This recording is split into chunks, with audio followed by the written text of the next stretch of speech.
TRS ప్రభుత్వం రాకముందు ఇచ్చిన వాగ్దానాలు, ఆ వాగ్దానాల్లో మేజర్ వాగ్దానాలు 102 వాగ్దానాలు ఉన్నాయి. అట్లయితే 185 వాగ్దానాలు చేసినారు. 102 మేజర్ వాగ్దానాలు. ఆ మేజర్ వాగ్దానాల్లో మీకు తెలుసు ఒక్కటి కూడా పూర్తి కాలేదు. ఎగ్జాంపుల్గా దళిత్ ముఖ్యమంత్రి లేదు, 3 ఎకరాల భూమి దళితులకు ఆదివాసులకు లేదు, ముస్లింకు 12% రిజర్వేషన్ కోటా లేదు, ట్రైబల్కు 10% కోటా లేదు, అలాగే ఇంటికి ఒక ఉద్యోగం లేదు. అట్లా డబుల్ బెడ్రూమ్ మెయిన్గా 2,68,000 కట్టిస్తామన్నారు. మళ్ళీ హైదరాబాద్లో సపరేట్ 1,00,000 ఇస్తా అన్నారు. ఏది లేకుండా 14,000 హౌసెస్ ఇప్పటి వరకు ఉంది. అసెంబ్లీలో మొన్న జరిగిన క్వశ్చన్లో ఆన్సర్ ఏమి ఇచ్చినారంటే 11,000 కంప్లీట్ అయినాయి, ఇంకా 23,000 హౌసింగ్ ఆన్ గోయింగ్లో కన్స్ట్రక్షన్లో ఉంది అన్నారు. అది ఎప్పుడైతే తెలియదు. కానీ 3,68,000 కావాలా, హౌసింగ్ కాలేదు. వడ్డీ మాఫీ మనకు ₹1,00,000 రుణమాఫీ 4 ఇన్స్టాల్మెంట్ అయిపోయినా కూడా దానికి వడ్డీ ఇంకా మాఫీ కాలేదు. ఎవరికి కూడా పాస్బుక్ బ్యాంక్ కూడా ఇప్పటివరకు తెచ్చి నీకు నువ్వు గవర్నమెంట్ నీకు డబ్బులు నీ పేరు మీద కట్టేసింది, నో డ్యూ సర్టిఫికేట్ నీకు తీసుకో, మా బ్యాంకులో నువ్వు బాకీ లేవు, నీ పాస్బుక్లు, నీ ఖర్తా లేకుంటే బంగారం ఏమేమి ఉన్నాయో ఏది ఇవ్వలేవు వాపస్. ఇది కూడా పెట్టుబడి గురించి చెప్తున్న 4,000 కూడా ధనవంతులకు, నాకు కేఆర్ సురేష్ రెడ్డి అలాంటి మా వాళ్ళకే పైసలు వచ్చి, నాకు కూడా 1,28,000 మాకు వచ్చిన డబ్బులు. కానీ ఎవడు కౌలు రైతు కానీ నిజమైన రైతులు కానీ వ్యవసాయం చేసే వాళ్ళకి మాత్రం లాభం రాలేదు. మేము అప్పుడు కూడా చెప్పినాం, అయ్యా నువ్వు దాని బదులు నువ్వు పంటలకు పండించిన ఇక్కడ ఇదే ఆర్మూర్లో మేము రైతు డిక్లరేషన్ చేసినాం. నువ్వు మక్కలకు కానీ జొన్నలకు కానీ ఎర్రజొన్నలకు కానీ పసుపుకు కానీ దీనికి నువ్వు రేట్ ఇస్తే ఇద్దరికి లాభం అవుతుంది. కౌలు రైతుకు లాభం అవుతుంది, పట్టదారికి లాభం అవుతుంది, ఇద్దరు పంచుకుంటారు. సగం సగం షేర్ చేసుకున్నా సగం ఈయనకు వస్తుంది, సగం ఆయనకు వస్తుంది. అది చేస్తే ఇంకా యంగ్ పిల్లగాళ్ళు పట్టు బాగా వ్యవసాయం మీద వచ్చి పంటలు పండించడానికి ముందుకు వస్తారు.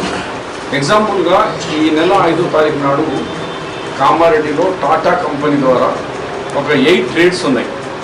దాంట్లో ఎలక్ట్రీషియన్ ఉన్నాడు, హోటలింగ్ ఉన్నది, దాంట్లో హౌస్ కీపింగ్ అలాంటివి. నేనేమన్నాను, 300 పోస్ట్ ఇప్పుడు ఇమ్మీడియట్లీ మీకు ట్రైనింగ్ ఇస్తాము, మిగిలిన 300 ఇస్తాను, 600 టోటల్. కానీ 22,000 మంది 2 దినాల్లో వచ్చినారు యువకులు. దాంట్లో రిజిస్ట్రేషన్ మాత్రం 14,000 2 days. First day 8,000, second day 6,000 unemployment youth registration చేసుకున్నారు. కామారెడ్డి జిల్లా లాంటి కామారెడ్డి లాంటికి ఎక్కువ మంది వచ్చినారు. ఆ 2 కాన్స్టిట్యున్సీ నుంచి 22,000 మంది అన్ఎంప్లాయ్మెంట్ యూత్ వచ్చినారంటే ఇక ఎంత భయంకరంగా ఉంది రాష్ట్ర పరిస్థితి ఒకసారి ఆలోచించండి. కాబట్టి యువతరం ఈ ఎలక్షన్ డిక్లేర్ కాగానే ఈ నాయకులకు చెంపల మీద చెంపలు వాయించుడు ఉంటుంది. కనిపిస్తే చాలు. ఒక్కడు కూడా నేను ఆశిస్తున్నాను వాళ్ళతో మీ ఎదురుగానే మా నాయకుల ముందనే ఎలక్షన్ డిక్లేర్ కాగానే 90% విలేజెస్లో ఈ టీఆర్ఎస్ నాయకులకు రానియరు. ఎక్కడ పోయిందిరా పోయి, ట్రాక్టర్ ఏమైంది, మా భూములు ఏమైనాయి, మా ఇల్లు ఎక్కడున్నాయి, మీరే దోసుకున్నారు, మీరే తిన్నారు, బలిసినారు, దున్నపోతులు తిరగా బలిసి ఇప్పుడు మా దగ్గర ఓట్లకు వచ్చినారా అని ఇక కొట్టుడు ఉంటుంది వాళ్ళకు, ఇంకా వేరేది ఉండదు. ఆ పరిస్థితి రాబోతుంది. అందుగురించి ఈ ప్రభుత్వం ఏమీ చేయలేదు. అందుగురించే అడ్వాన్స్ ఎలక్షన్ పోవాలని ఆలోచన ఉండదు. ఏమంటాడంటే మిషన్ భగీరథ ఎందుకు కాలేదు అంట.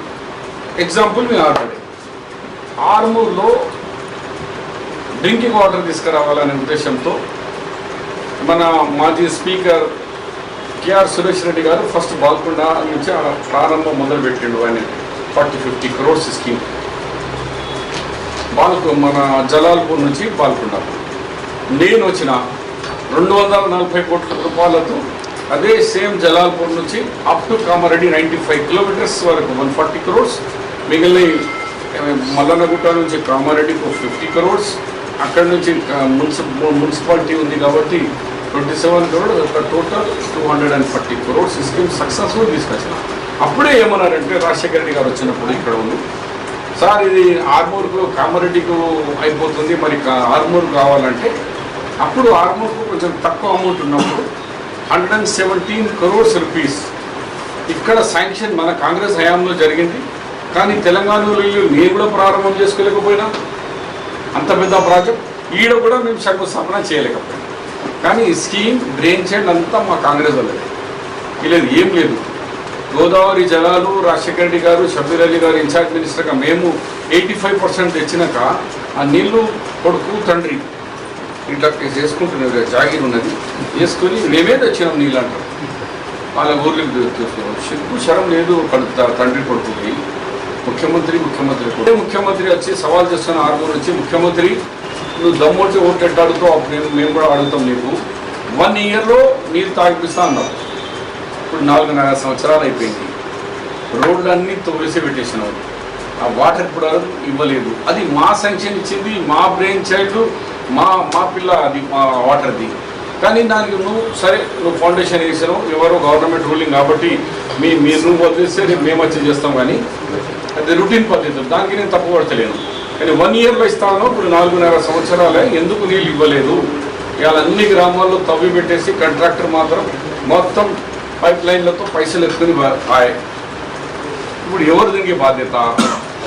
ఎమ్మెల్యేలకు వీళ్ళు కమిషన్లు తీసుకున్నారు, అక్కడ ముఖ్యమంత్రి కమిషన్, ఇప్పుడు ఎమ్మెల్యేల కమిషన్ దోసుకున్నారా?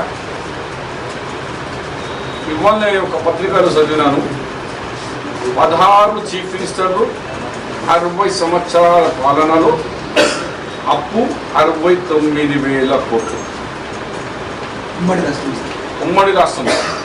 ఇప్పుడున్న ముఖ్యమంత్రి కల్వకుంట్ల చంద్రశేఖరరావు 4.5 సంవత్సరాల పాలనలో 1,52,000 crores అప్పు అయిపోయింది. అంటే ప్రతి ఫ్యామిలీకి 50,000 రూపాయల, ప్రతి ఫ్యామిలీకి పాపం 50 రూపాయలు కూడా చూడలేవాళ్ళు, వాళ్ళ మీద అప్పు రాసిపోతున్నారు. అందు గురించి ఇవన్నీ ప్రజలు అడుగుతారు. ఆర్మూర్లో వస్తే ఆర్మూర్ వాళ్ళు అడుగుతారు, ఆర్మూర్ రైతులు ఎవ్రీ టైం మనకు మాన్సూన్ లేట్ అయినప్పుడు లీకేజ్ వాటర్, టీఎంసీ వాటర్ వదులుతున్నారు రైతులకు, ఇక్కడ పంటలు కాపాడుతున్నందుకు. ఇది ఆనవాయితీగా, ఇది ఆనవాయితీ ఎండిపోయిందో నీకు ఎవరు అధికారం ఇచ్చిండు? సింగూరులో ఉన్న డ్యామ్ వాటరు డ్యామ్లోకి వెళ్ళి వదులుతున్నారు. ఎవరన్నా డ్యామ్ల నుంచి కెనాల్కి వదులుతారు, కానీ సింగూరు నుంచి నిజాం సాగర్కి వదిలిండు. అది మా హక్కు, నిజాం సాగర్ 8 TMC మా దగ్గరికి వెళ్ళి తీసుకుని అందులోకి అక్కడి నుంచి శ్రీరామ్ సాగర్, ఇక్కడి నుంచి మిడ్ మానేర్కి తీసుకుపోయినాడు without any G O. Only memo వచ్చినాడు. మెమో ద్వారా ఇవాళ సింగూరులో 29 TMCలో 7 TMC ఉంది వాటర్. నిజాం సాగర్ 17 TMCలో 2 TMC ఉంది. మన దగ్గర 90 TMCలో 2 TMC, మన 90లో 70 ఉన్నది అనుకుంటారు. 72 అప్పర్ మానేర్లో లేదు, మిడ్ మానేర్ ఇడికెళ్ళి పొందుతారట. మళ్ళీ ఇప్పుడు రెడీగా ఉండండి మీరంతా రిజిస్ట్రేషన్కి. కొద్ది దినాలు మీరు చల్లగా పడగానే ఈ వాటర్ అంతా మిడ్ మానేర్కి తీసుకుపోతారు, ఇళ్ళకి ఖాళీ చేసి. ఈ వాటర్ అంతా తీసుకుపోయేందుకు ప్లానింగ్ రెడీ ఉన్నది. ఆయనకు మిడ్ మానేర్ కావాలా? తెలంగాణ ఎడైనా పోనీ మిడ్ మానేర్ అయితే సిద్దిపేట్, గజ్వేల్, సిరిసిల్ల 3 కాన్స్టిట్యున్సీ మాకు సేఫ్. కొడుకు, అల్లుడు, ముఖ్యమంత్రి కాన్స్టిట్యున్సీలకు వాటర్ కావాలా. ఈ వాటర్ తీసుకువెళ్ళిపోతాడు. అయితే LMD కూడా లేదు, వాటర్ ఎక్కడ లేదు. కాబట్టి ఇప్పుడు ఏమంటాడంటే మాన్సూన్ ఫుల్ వచ్చింది, మంచి వర్షాలన్నీ అన్నీ అయిపోయినాయి, పంటలు అయిపోతున్నాయి, ఇక నేను ఎలక్షన్కు పోవాలనుకునే ఉద్దేశంతో వస్తున్నాడు. ఆయన ఎప్పుడు ఎలక్షన్ పెట్టినా సునామీ రాబోతుంది.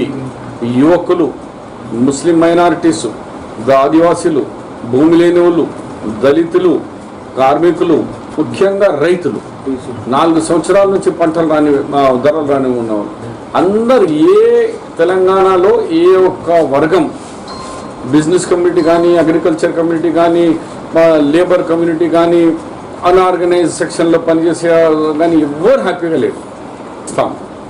ఇకపోతే ఎల్లుండి మీటింగ్ పెట్టింది. ఆ మీటింగ్ పేరు ఏముంది? ప్రగతి నివేదన.